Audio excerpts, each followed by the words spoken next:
It is Supernanny Saturday, and this week we are watching a Lifetime family, which I am stoked about because it's been quite a while since we watched the newer content from Joe Frost. So let's grab our beverages and dive in. With 4 kids, we are in over our heads. Xander, stop. Do you do laundry and stuff like that? No. Laundry and dishes, that's like her deal. Just told you, no more. This is so embarrassing.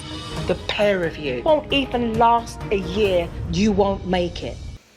Well, that intro packet just smacked us in the face. Not only are we dealing with 4 children with behavioral issues, we are also dealing with this.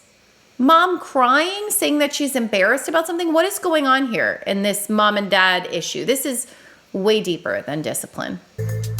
It's been a little tough adjusting to being a police officer. Bye. I'm home a lot more by myself. I think everything was kind of thrown off.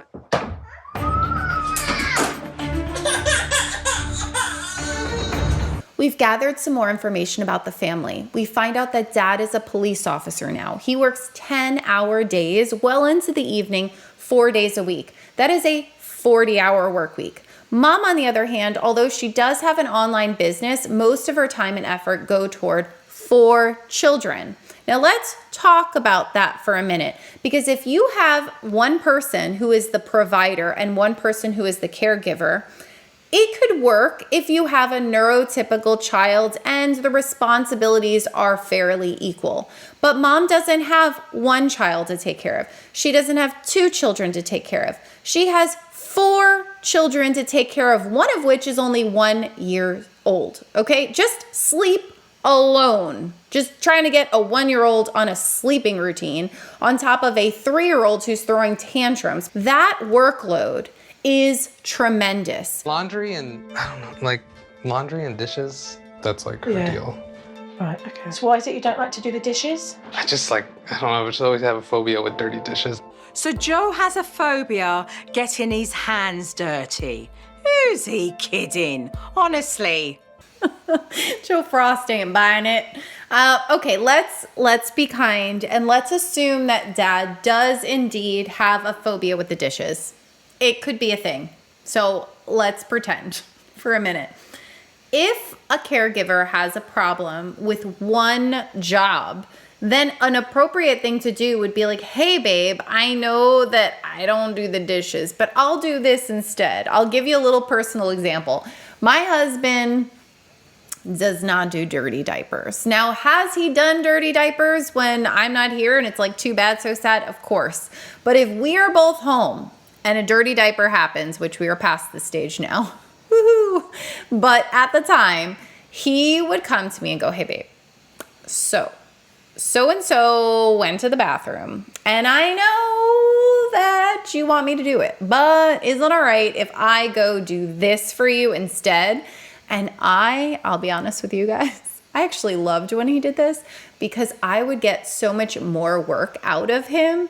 The dirty diaper, wham, bam, I'm done. Like dirty diapers didn't bother me at all. So I was done in under a minute, right? One of those minute buzzers, boop, done with the diaper. And then he would be doing all the dishes for the next 20 minutes. I'm like, sure, I'll do all the dirty diapers. I want to watch how Clarissa handles putting all 4 kids to bed. Xander, I don't want to do this tonight. Xander, please. Go night-night now. No. If you get up from here, you're going to get in a lot of trouble. Do you understand? Don't get up. No. I just told you, no more. No more. I don't see a wind down period. We went from the kids eating dinner, getting in their jammies, and then whisked away to be put to bed. Children need time to slowly transition to bed. So something I would recommend to mom, which I'm sure the cameras did not help with any of this because that's stimulating, but just on a regular day for all of us, is as the nighttime progresses, turn the lights down a little lower. If you have lights in your house on dimmers, even do this for yourself if you don't have children.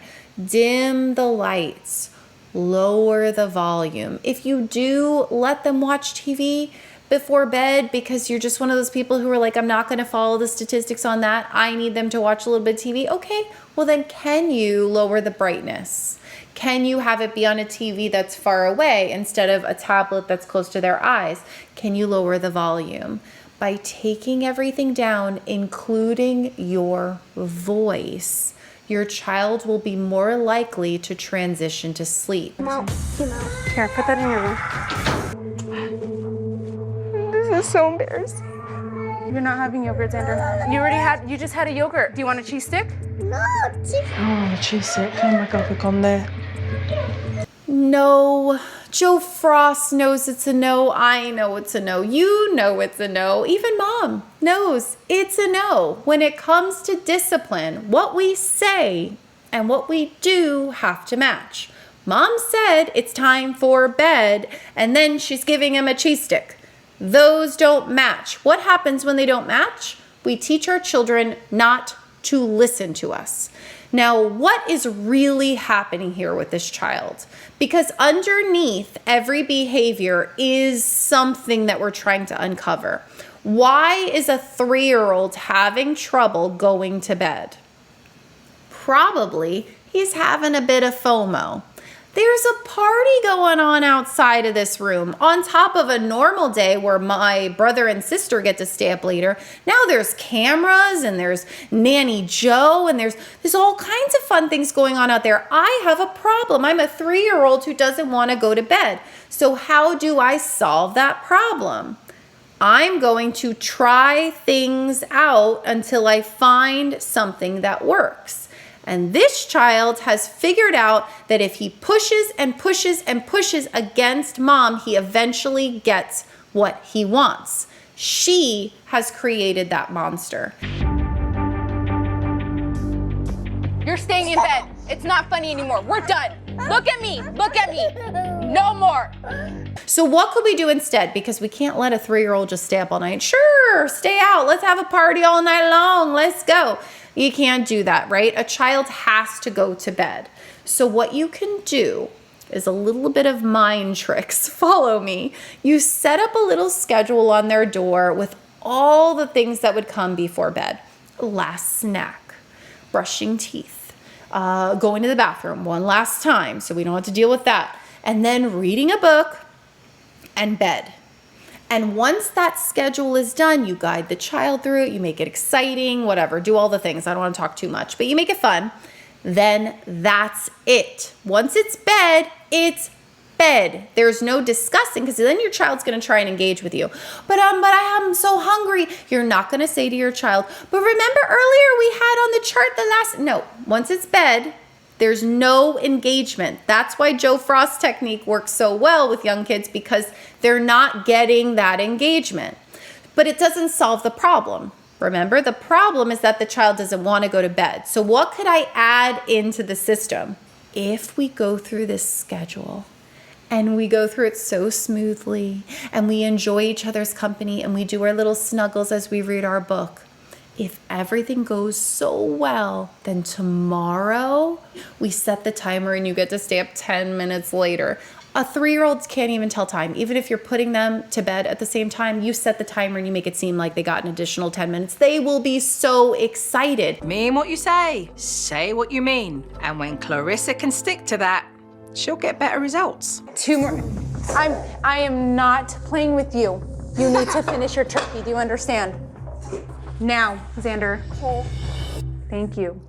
In addition to lowering your tone, like Joe Frost said, and making sure that your child knows you're being serious and following through with the consequence, infuse some playful parenting. They're not going to sit politely at a table and talk about politics and religion and something that is way above their level. So when you see a child that's starting to get a little wiggly, you go, ooh, I want everyone to think of something that's red, but don't say it out loud. Okay, everyone take a bite of your food. Okay, give me a thumbs up if you have something that's red. Let's go around the table and see who guessed the same thing. Fire truck, apple, heart, fire truck. Wow, you both thought of a fire truck. So you're keeping the children's attention so that they can practice doing the right thing instead of just getting consequences for doing the wrong thing. I asked you to get up with the baby, and you got up, and not even a minute later, he's in our bed. Correct? Sure. Sorry? I said sure. What, yes or no?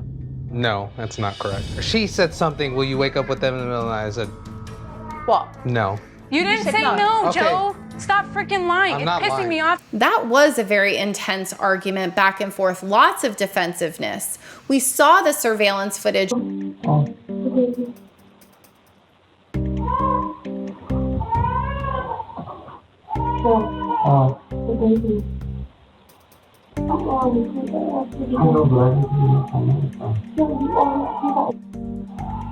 Miscommunication can be solved by putting things in black and white. No joke, over there in my kitchen, I have a calendar which has specific things on it so that there's no miscommunication between my husband and I. Certain nights where it's mommy's night off or daddy's night off, mommy sleep in, daddy sleeps in. All of these things are on the calendar so that there's no resentment and frustration. And if at any point we want to readjust as the kids get older or his job changes or my job changes, we can discuss it. But all of these arguments that happen in couples, it could all be avoided if we just wrote things down. With any good game, there's little rules, right? Okay, come here, you guys. We gotta talk real quick. Listen, when we're gonna play, it's gonna be Brubra's turn, Sissy's turn, and then it's gonna be Nander's turn, okay? So look at me. You need to sit right here and be a good boy and wait for your turn, okay? High five. Let's play games. They are celebrating at the bowling alley after showing much success in implementing these skills. Let's see where they are now. This aired in 2020, so I'm assuming it was filmed before COVID. At the time, mom was 25 and Joe, the father, was 26. So again, young parents, just like last week's episode, in case you missed that. It was filmed in February of 2020, right before the world shut down. I wonder if that was their last outing, that bowling. Let's see Clarissa's Instagram. It does say private, so I don't know what we'll be able to see. We can just see a family photo. Since it wasn't too long ago, they haven't grown up that much. We don't have that much of an update. And then it says Clarissa's other Instagram. Maybe we have more information on this one. Maybe she has two. Okay, this looks like her business one. That's why. Wow, she has 178,000 followers. Oh, did she have another baby? Whose baby is this? Is this another baby? No. What happened? It says, to my sweetest Luciana, the most perfect angel, you were mine for a short 9 months, and I don't know how I will do life without you now that God has called you home. I am so sorry. My condolences to Clarissa and Joe and the family and the children. Oh my gosh.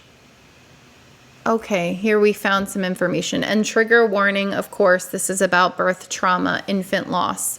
Our beautiful little girl passed away from a silent placenta abruption on 2/4/24, 2 hours after she was born. We went in the night before when my water broke at 39 weeks pregnant, and we were excited to meet our Lucy. It was the most magical time that I've been waiting for. This was it. We were finally going to bring home our rainbow after 2 miscarriages. Once we were admitted into the hospital and placed on monitors and I was progressing fairly quickly, that's when things started to go downhill. It was almost time to push. Again, trigger warning, if you're not in the headspace to hear this, it's totally fine. Click out of this video. Noticed her heart rate dropping and spiking back up for a good 15 minutes before my midwife showed up and rushed me back for an emergency C-section. After about 10 minutes in the OR room, Luciana was born. She was silent and I was frantic and confused. I didn't understand why I couldn't hear her crying. I remember asking why I couldn't hear her and I was met with silence. Not even seconds later, we were bombarded with the NICU nurses rushing to our girl. I was hysterical, hyperventilating and wailing on the operating table. I could only see Joe, the husband, who was only looking at what was going on and weeping out things like, why can't I hear her? We can't lose her. I couldn't see anything besides Joe who was comforting me and trying to understand and watch what was happening, but all I could hear was them resuscitating her. It felt like a lifetime of the unknown on that table. Unfortunately, after 17 minutes of them getting her heart rate stable and placed on the ventilator, she was placed on my chest, was warm and breathing, but she passed peacefully. Minutes of being placed in my arms, she was waiting for her mama. Oh, that's going to be it for this one. I will see you next week. Bye. Hey, editing Kristen here. I did want to pop in at the end and share what our first week of monetization looks like. So here it is. If you're new here, 2 weeks ago, I shared that I am going to use this money to go back to college for perhaps neuroscience, something psychology. I already have my bachelor's, but I'm looking forward to going back to school for more. So that's what I'm using this ad money for. If you're unfamiliar with YouTube, every time you watch an ad, you can see here like the different types of ads and how that works. And I mean, I don't know all the exact how it works. I think if you watch the ad, I get more money versus when you skip it. I don't know, whatever. If don't feel like pressured, like you have to watch ads. But I did want to share it with you because you guys are going to be a big part of my journey with going back to school, which is really exciting. You know, I've been a mom for a while, so it's really nice to have this YouTube channel to be able to share my knowledge and grow my knowledge. So thanks for being along for the ride with me, and I hope you have a great week. Bye.